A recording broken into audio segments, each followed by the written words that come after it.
नमस्कार, मैं हूं विनय बोराना और आप देख रहे हैं आपका अपना चैनल हिंद बाग टीवी। भारत की लोकसभा के leader of opposition Rahul Gandhi लगता है अब इंटरनेशनल लेवल पर फंसने वाले हैं।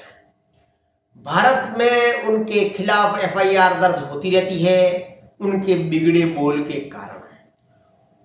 और 50 साल पहले जो कॉलेजियम व्यवस्था शुरू की गई थी उनका एहसान चुकाने के कारण अदालतों में उनको राहत मिल जाती है, चाहे वो हाई कोर्ट हो चाहे वो सुप्रीम कोर्ट हो। सुप्रीम कोर्ट में तो राहुल गांधी या गांधी परिवार को राहत मिलेगी ही मिलेगी, क्योंकि अब जब भी पार्लियामेंट में कोई सत्र चलता है तब राहुल गांधी खेल खेलने लग जाते हैं।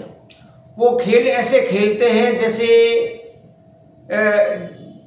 सत्तारूढ़ दल कोई है ही नहीं, वो ही सत्तारूढ़ है और जो सत्तारूढ़ है वो इनके इशारे पर नाचता है। वो बार बार ये साबित करते हैं, बार बार ऐसे ऐसे बयान देते हैं जिससे कि सत्तारूढ़ दल परेशान हो जाए। आम जनता में राहुल गांधी की छवि नकारात्मकता के ओर बढ़ रही है और उनको कोई पसंद नहीं करता है। अगर कोई पसंद करता है तो कांग्रेस वाले भी पसंद नहीं करते, थोड़े बहुत ज़्यादा से ज़्यादा 5-7% होंगे पूरे भारत में जो राहुल गांधी को पसंद करते हैं। राहुल गांधी भारतीय विदेश नीति पर एक ऐसी टिप्पणी की है जिसके कारण वो इंटरनेशनल लेवल पर मुसीबत में आने वाले हैं। उनका ननियाल इटली में है, उनकी माँ सोनिया गांधी इटली की रहने वाली है और उनके पिता श्री राजीव गांधी ने लव मैरिज की थी इस इटली की रहने वाली श्रीमती सोनिया गांधी से, एंटोनिया माइनो जिसका पूरा नाम है। इन्होंने राहुल गांधी ने कोई प्रेस कॉन्फ्रेंस में जिसके अंदर कॉकरोच जनता पार्टी ने स्टूडेंट्स के जो प्रदर्शन किए थे उन प्रदर्शनों को हाईजैक करने की इन्होंने भरसक कोशिश की। कॉकरोच पार्टी भी फेल हो गई और कांग्रेस पार्टी भी उस मुद्दे को हाईजैक करने में फेल हो गई। तो कोई सम्मेलन चल रहा था, उसमें राहुल गांधी ने भारतीय विदेश नीति की बड़ी कड़ी आलोचना की और उन्होंने एक्टिंग करते हुए कहा कि देखो, ये भारतीय विदेश नीति में कोई देश मिलता है तो उनसे दौड़कर गले मिलते हैं। भूतपूर्व मुख्यमंत्री दिल्ली की शीला दीक्षित, उनका बेटा, जो कि भारतीय सैनिक अफसरों को सड़क छाप गुंडा कहता है, उसने ऐसी टिप्पणी की जो दौड़ते हुए ये नाटक किया उन्होंने। राहुल गांधी ने इस संदीप दीक्षित से गले में मिलकर और संदीप दीक्षित ने कहा कि हाँ, मेलोनी की तरह ये गले मिलते हैं। इन्होंने सीधे तौर पर भारत के प्रधानमंत्री की मखौल उड़ाया है और ये बार बार मखौल उड़ाते रहते हैं।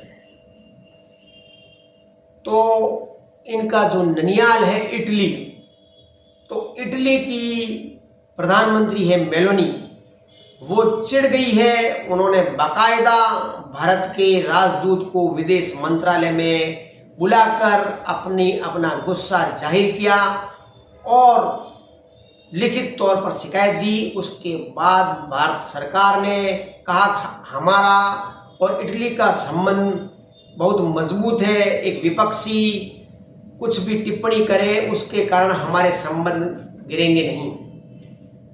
कई वर्षों पूर्व 20-25 साल पहले सुब्रमण्यम स्वामी, जो कि गांधी परिवार के पीछे पड़ गए थे, इनकी कारनामों और इनके अपराधों, क्रिमिनल रिकॉर्ड्स को बाहर निकालने में, खंगालने में पूरी दुनिया में जुटे रहे।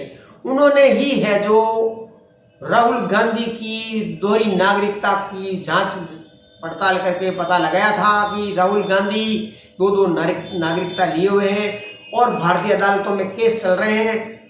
विगत अदालतों में उनको राहत देते गए हैं। मालूम नहीं कौन सी कमजोर नस इन लोगों ने पकड़ रखी है, लेकिन अब इसमें भी फंसने वाले हैं। सुब्रमण्यम स्वामी ने एक नेशनल हेराल्ड अखबार का, जो कि कांग्रेस का पार्टी का था, वहाँ पे 5,000 करोड़ रुपए की इन्होंने संपत्ति चोरी की थी, उनका केस भी अभी चल रहा है और जमानत पर बाहर है गांधी परिवार। तो सुब्रमण्यम स्वामी ने सोनिया गांधी के मासियों पर आरोप लगाया था। उनकी एक मासी जिसका नाम अनुष्का है, जिसे एलेसेंडा जिसका वो अनुष्का के नाम से जानी जाती है, वो ट्यूरिन एक शहर है इटली में, वहाँ पर ये पुराने हैंडीक्राफ्ट बेचा करती, एंटिक हैंडीक्राफ्ट बेचा करती है, उसकी बहुत बड़ा शोरूम है उसके अंदर। तो जब 10 साल तक कांग्रेस सरकार सत्ता में रही तो सोनिया गांधी ने भारी पैमाने पर भारत की संस्कृति, कल्चर, जो दूर दराज के मंदिर, उनके हेरिटेज मूर्तियां का उन्होंने बड़े भारी पैमाने पर चोरी करके इसकी मौसी अनुष्का के यहाँ उसके शोरूम भेजा गया और वहाँ पे वो चोरी का माल बेच रही थी गणपति अपने शोरूम में। तो अभी जो कुछ समय पहले नरेंद्र मोदी का कैबिनेट के मिनिस्टर और भारत के कुछ पत्रकार और बुद्धिजीवी इटली की यात्रा की थी, वहाँ पे मेलोनी को गिफ्ट की गई थी। उसी दौरान भारत के NSA अजीत डोभाल ने एक एप्लीकेशन दी थी इस राहुल गांधी की मौसी के खिलाफ कि हमारे एंटिक मूर्तियां, हमारे एंटिक सामान जो हिस्ट्री में हजारों साल पुराने हैं, उनकी जांच पड़ताल की जाए। नरेंद्र मोदी ने पूरी दुनिया में जो स्मगलिंग किए हुए एंटिक चीज़ें हैं वापस लाने में, लाखों चीज़ें वापस लाने में कामयाबी हासिल की है।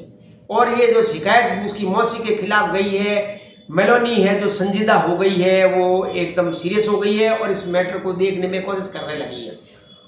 सोनिया गांधी का ये जो एंटिक की चोरी का मामला है तो ये भी कोई छोटा मोटा मामला नहीं है, लेकिन अभी जो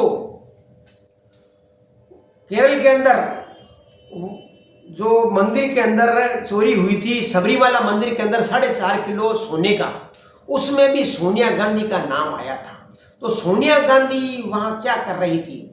विजय माल्या के बारे में आप जानते होंगे, जो भगोड़ा है और इंग्लैंड में रह रहा है, उसने ये 4.5 किलो सोना इस मंदिर, सबरीमाला मंदिर में चढ़ाया था।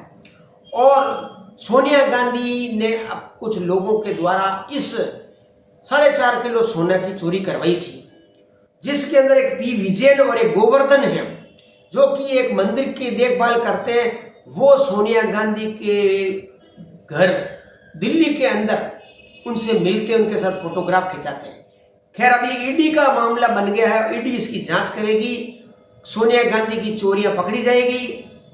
और जैसे कि अभी इन्होंने कहा है कि राहुल गांधी ने इनको हम पागल कर देंगे, तो पागल कर देंगे, पार्लियामेंट को ब्लैकमेल कर लेंगे, ये जो चीजें और जो हंसी उड़ाना, अब बीजेपी सरकार ने इसको सीरियस ले लिया है। पहले तो उनको यही समझ रहे थे कि ये मजाक कर रहा है या विपक्षी है या बदजुबान है, लेकिन अब भारत सरकार सीरियस हो गई है राहुल गांधी को घेरने के लिए।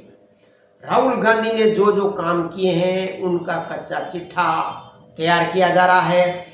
और एक न एक दिन, जिस प्रकार हमने भविष्यवाणी कई बार की है, राहुल गांधी भारत छोड़ के भाग जाएंगे। वो इटली नहीं जाएंगे, वो इंग्लैंड जाएंगे। इंग्लैंड में है जो भारत के भगोड़ों का स्वर्ग है। भारत के खिलाफ जो युद्ध लड़ने वाले क्रिमिनल्स हैं, आर्थिक अपराधी हैं, वो सब के सब इंग्लैंड में जाते हैं, उनको संरक्षण प्राप्त होता है। मालूम नहीं क्यों एक ट्रीटी की हुई है भारत की और इंग्लैंड की, जिसके तहत अपराधियों का आदान प्रदान किया जाता है, लेकिन इंग्लैंड दुनिया का ऐसा एकमात्र देश है जो भारत के खिलाफ क्राइम करने वाले क्रिमिनल्स को भारत को नहीं सौंपता है। खैर, ये तो समय बताएगा राहुल गांधी का भविष्य का ऊंट किस करवट बैठता है, वो भागता है या इंडिया में रहकर कोई संजीदा कार्य करेगा। ऐसा नहीं लगता है, हमें तो ये लगता है कि राहुल गांधी अपने पार्टी कांग्रेस की कब्र खुद खोदना शुरू कर चुके हैं और वो दिन दूर नहीं है कांग्रेस को राहुल गांधी खुद मिटा देंगे। इसमें बीजेपी की जरूरत ही नहीं पड़ेगी। बीजेपी तो राहुल गांधी के कार्यों को भुनाकर खुद फायदा उठा रही है। सीरियस है, सीरियस मैटर है। जय हिंद।